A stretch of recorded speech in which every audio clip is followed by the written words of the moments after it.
Kémy Séba, président de l'ONG Urgence panafricaniste, essayiste et chroniqueur géopolitique. Je pense que la réponse est dans la question. Si vous posez la question, c'est que vous savez qu'elle n'a pas sa place à l'heure actuelle, malheureusement, ou du moins elle est mise de côté dans ce concert des nations. J'aime pas trop le terme race, je parle beaucoup plus de peuple. Race, c'est pour les chiens, je pense. On est un peuple, on est le peuple premier, on est le peuple originel, le peuple des premiers temps, et je pense qu'on sera aussi le peuple des derniers temps.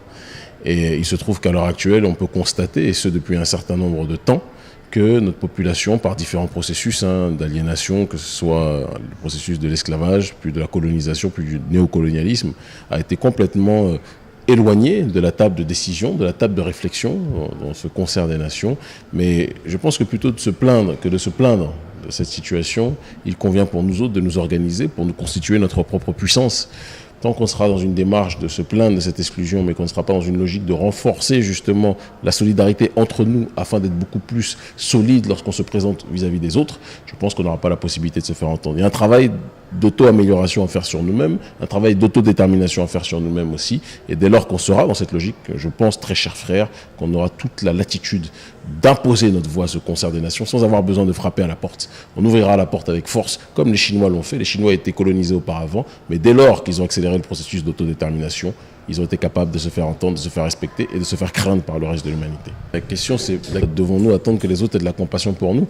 Les médias européens font le travail pour les leurs. Notre problème, c'est que nous, on passe souvent notre temps à prendre les actualités, les informations émanant d'autres médias, d'autres sphères géographiques, et par conséquent, on fait de la publicité à ces derniers. Nous, qu'est-ce qui nous force à parler de ce qui se passe au Bataclan?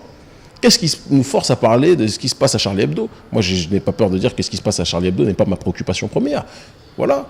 Et je souffre pour toutes les morts, quelles qu'elles soient, d'accord, dès lors qu'elles ne l'ont pas provoqué. Mais est-ce qu'eux passent leur temps à s'occuper de ce qui se passe chez nous? La question, la réponse à cette question, vous la connaissez, je la connais aussi. Donc tant qu'on ne sera pas dans une démarche de s'occuper de nous-mêmes comme eux s'occupent de eux-mêmes, on ne s'en sortira pas. Je pense que le problème n'est pas un problème de compassion, c'est un problème d'auto-évaluation, d'autocritique aussi. Il nous manque ce côté exigeant avec nous-mêmes qui fait qu'on est capable de prendre en charge notre propre responsabilité, de mettre en avant nos propres priorités et de ne pas laisser les autres décider de notre propre destinée. La jeunesse africaine est prête en tout cas. Des gens comme toi, des gens comme beaucoup d'autres, je pense que nous sommes tous prêts.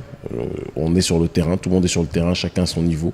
Et je pense qu'il y a un grand éveil des consciences en ce début du XXIe siècle. J'ai fait tous les pays d'Afrique de la zone franc, j'ai fait les Caraïbes. Je peux t'assurer que notre peuple est en train de réaliser qu'il y a un certain nombre de choses qui se font.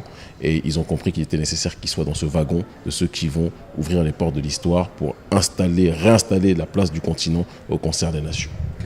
C'est moi qui t'en remercie infiniment, mon cher frère. Paix et affection.